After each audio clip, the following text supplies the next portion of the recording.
안녕하세요. 저는 결혼한 지 2년 된 20대 후반의 여성입니다. 창창한 앞길에 걸리적거린다며 저더러 신우딸 데려다 키우라는 무개념 시어머니 때문에 남편과 이혼하게 되었네요. 저는 전문대를 졸업한 뒤 곧바로 취직해서 2년 정도 중소기업을 다녔습니다. 그러다 혼자 시장에서 전집을 운영하시던 어머니가 손목을 다치시게 되면서 저에게 도와줄 수 있느냐 부탁하셨고, 그러다가 이참에 가게 일을 배워보면 어떻겠냐는 제안을 받게 되었습니다. 할머니 때부터 해오던 가게라서 남에게 팔거나 정리를 하시기는 싫으시다고 하셨어요. 마침 제가 다니던 회사도 벌이가 특별히 좋다거나 비전이 썩 좋은 편이지 않았기에 저도 이참에 한번 해볼까 싶어서 전집 일에 뛰어들게 되었네요. 다른 건 몰라도 시장 안에 있어서 손님도 항상 많았던 가게 때문에 제가 지금의 남편을 만나기 전까지 제 또래의 다른 누군가처럼 연애를 한다거나 할 여유가 없었습니다. 장사 때문에 정신없는 저를 이해해준 남편과 연애를 시작하고 그 자상함에 결혼까지 하게 되었네요. 결혼 이야기가 오가면서 당연히 양가 식구들에게 서로를 소개하는 자리를 갖게 되었고, 거기서 처음으로 남편의 누나를 만났습니다. 저보단 6살이 많고 남편보다는 2살이 많은 신우는 남편 말에 의하면 집안의 기둥이라고 하더라고요. 명문대를 나와서 대기업을 다니고 있었던 미혼의 신우는 남편의 표현을 빌리자면 시부모님께 한 달에 생활비로 200만 원씩 드리는 대단한 딸이었습니다.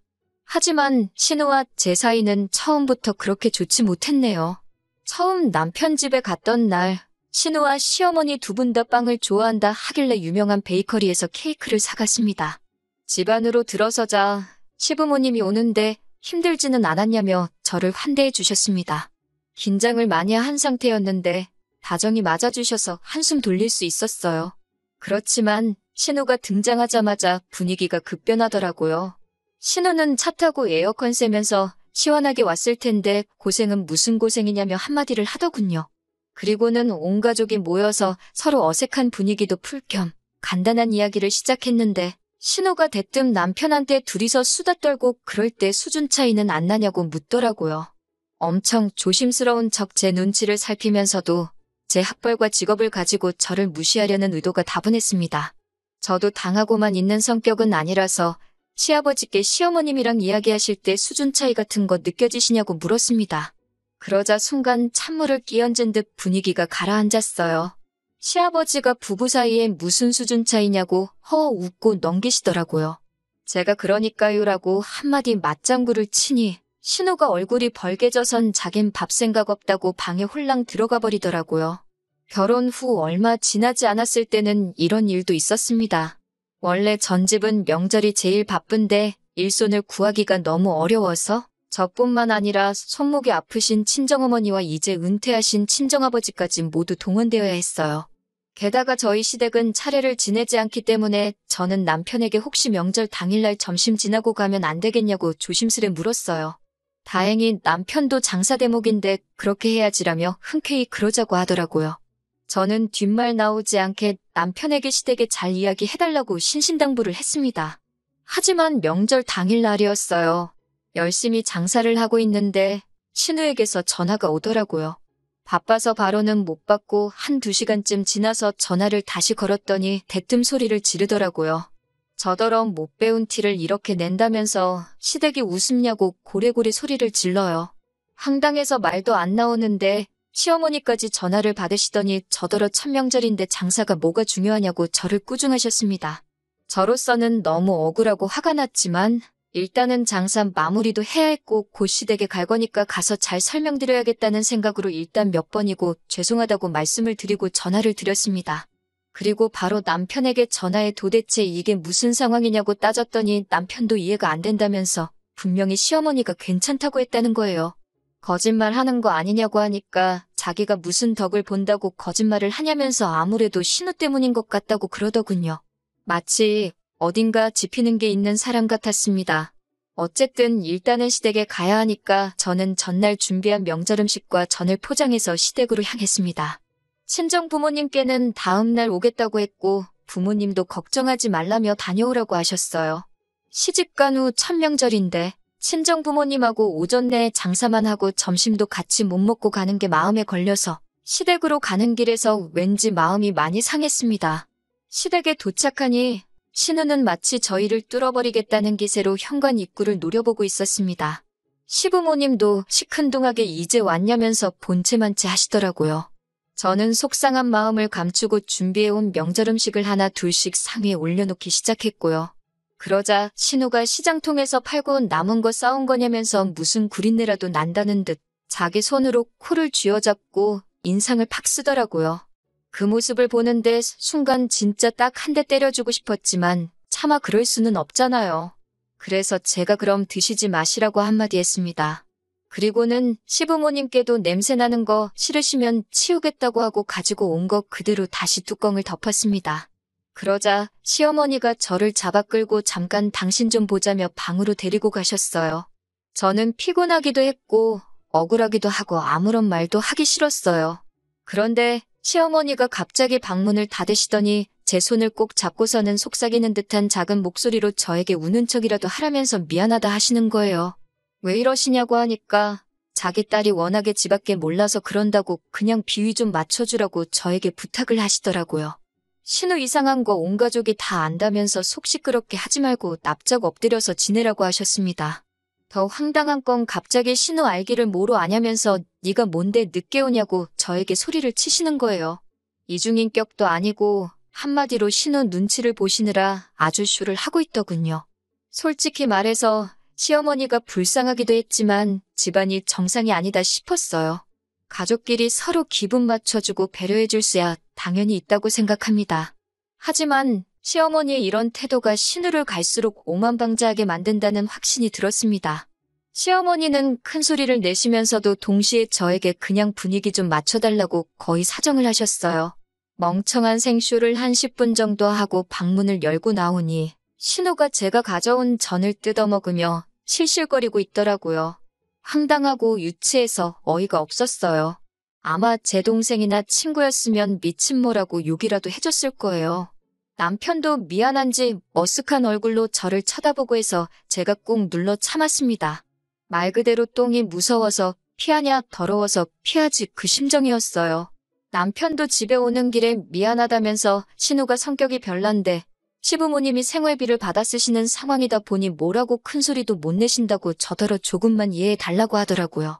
신우의 별난 성격 덕분에 그 이후로도 몇 번 더 분위기 맞춰서 멍청한 생쇼를 해야 했었지만 그래도 시부모님과 저희 부부의 관계는 나쁘지 않았기 때문에 솔직히 이혼까지는 한 번도 생각해보지 않았습니다. 어느 가족이든 별난 인간 하나쯤은 있는 편이지 싶었고 솔직히 저는 신우만큼 시댁에 생활비를 지원할 수도 없었고 지원할 생각도 없었으니까요. 그저 나이 드신 분들이 돈 때문에 딸 눈치를 저렇게 보고 사는 게 보기 딱할 뿐이었습니다. 한 번은 시어머니가 저한테 정말 치사하고 더럽다며 하소연을 하시기도 했어요. 그래서 솔직히 뭐랄까요. 시부모님이 이해가 가기도 했고 우리는 한 팀이다 이런 생각도 했던 것 같아요. 지금 돌아보면 멍청하고 한심한 생각이었네요. 역시나 며느리는 며느리고 딸이 될 수 없었습니다. 두어 달 전 있었던 일입니다.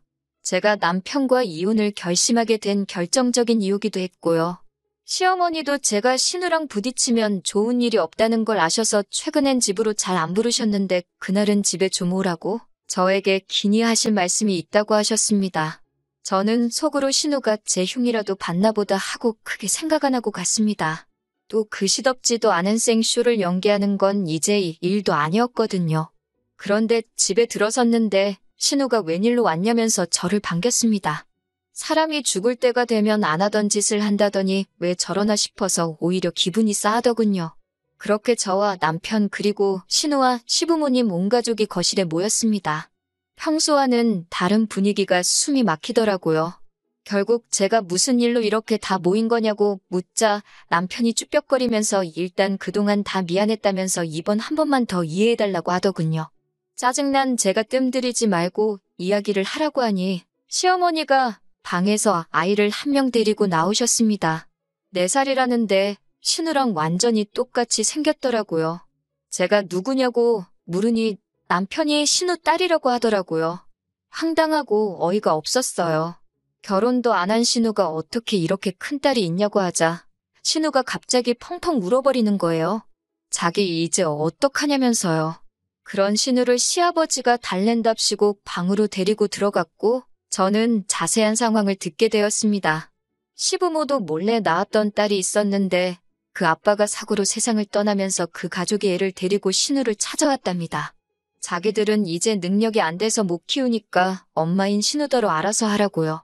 그러면서 시부모님은 결혼도 안 한 신우가 애가 있으면 앞으로 시집도 못 가고 어쩌냐고 그러시는 거예요. 그렇다고 우리 핏줄을 어디 남한테 보낼 수도 없지 않냐면서 제 눈치를 살피시더군요.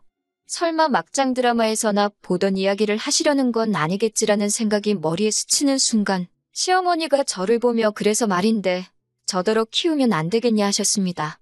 호적에 올려야 학교도 가고 한다면서 미혼인 신우 호적에 올릴 수는 없지 않냐고요. 더 화가 났던 건 남편은 이 모든 상황을 이미 알고 있었더라고요.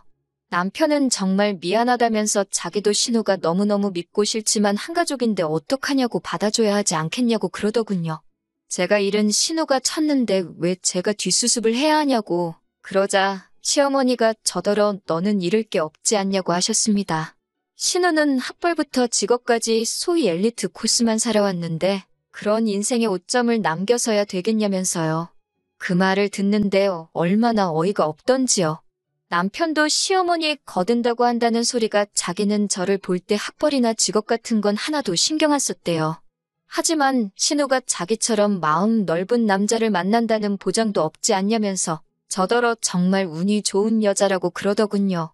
도대체 무슨 개소리를 하는 거냐고 결국 제가 소리를 확 질렀습니다. 그제서야 시어머니도 본색을 드러내듯이 아니 한 가족끼리 허물이 있으면 덮어주고 그럴 수도 있는 거 아니냐면서 그럼 다 늙은 우리가 애를 키우라는 거냐고 너무한다고 그러셨습니다. 저도 이때부터는 이 집구석하고는 끝이다라는 생각이 들어서 하고 싶은 말은 닥치는 대로 퍼부었습니다. 시어머니가 키우시던 신우가 키우던 제 남편이 키우던 어차피 다 자기 핏줄인데 그게 대체 무슨 상관이냐고 했습니다. 저야말로 피 한 방울도 안 섞인 남인데 왜 저한테 이러시는 거냐고요. 그러면서 남편한테도 그렇게 누나한테 당하고 살면서도 정신 못 차리냐고 그러면서 뺨을 때려버렸어요. 남편이 뺨을 부여잡고 주저앉아서 저를 멍하니 올려다 보더라고요. 그러자 시어머니가 저더러 욕을 하면서 시장통에서 장사를 하더니 하는 짓이 완전 산것이 되었다면서 악을 쓰더군요. 저는 시어머니께 내가 그동안 당신들 어이없는 연기에 장단을 맞춰줬던 건 그래도 돈 몇 푼 때문에 딸 눈치 보고 사는 인생이 불쌍해서 눈 꼭 감고 어울려준 건데 이런 식으로 나를 깔아뭉개는 건 용서 못한다고 퍼부었습니다. 그러자 시어머니는 당장 저더러 이 집에서 나가라고 했고 저도 감사하다고 제가 바라는 바라고 맞받아치고는 뒤도 돌아보지 않고 나왔습니다. 그러자 남편이 따라 나오더니 정말 미안하다는 말밖에 할 말이 없다고 하더라고요. 제가 남편에게 정말 미안하면 너랑 함께 살면서 등신마냥 참고 살아온 내 인생이나 돌려내라고 보상하라고 울부짖었습니다. 지금 생각하니 한 마리 짐승이 따로 없었네요. 그러자 남편은 어떻게 해주면 되겠냐고 물었고 저는 지금 우리 사는 집 전세 보증금하고 자동차 전부 제가 갚겠다고 당신은 조용히 이혼 도장만 찍어달라고 했습니다. 그러자 남편이 한숨을 길게 내쉬더라고요. 제가 남편에게 변호사 고용해서 한번 진흙탕 싸움 해볼 거냐고 그래서 네 신우가 자식 있는 여자인 것까지 다 까발려 볼 거냐고 밀어붙였습니다. 저도 그땐 눈에 뵈는 게 없어서 앞뒤 생각 안 하고 다 말했거든요. 그러자 남편은 며칠 고민해보겠다고 했습니다. 그리고 엊그제 지긋지긋한 합의 이혼이 전부 끝났습니다. 남편은 시부모님께 신우 딸이니까 신우더러 키우라고 하라고 안 그러면 자기 진짜 이혼당한다고까지 말했답니다. 하지만 신우는 그랬다간 생활비고 뭐고 다 끊어버린다고 시부모님한테 협박을 했다고 합니다. 시부모님은 계속해서 남편에게 저를 잘 설득해보려고 하고 그래도 양심이 남아있던 남편은 저랑 헤어지는 게 마지막으로 자기가 해줄 수 있는 배려라고 생각했다 하더군요. 그런 이야기를 들으니 남편에게 동정심이 생기긴 했습니다. 하지만 싸구려 동정심에 다시 제 인생을 팔 수는 없지요. 저도 신우가 애를 어떻게 할지는 모르겠습니다. 그깟 돈이 뭐라고 딸 버르장머리 하나 못 고치고 참 안타까운 인생인 것 같아요. 저는 당분간은 제 사업장인 전짐 운영에만 힘써볼까 합니다. 남편도 시댁도 생각만 해도 지긋지긋하네요. 당분간은 그런 소모적인 인간관계에 다시 빨려 들어가고 싶지 않네요. 저녁에 비가 온다는데 파전에 막걸리나 먹어야겠어요. 들어주셔서 정말 감사합니다.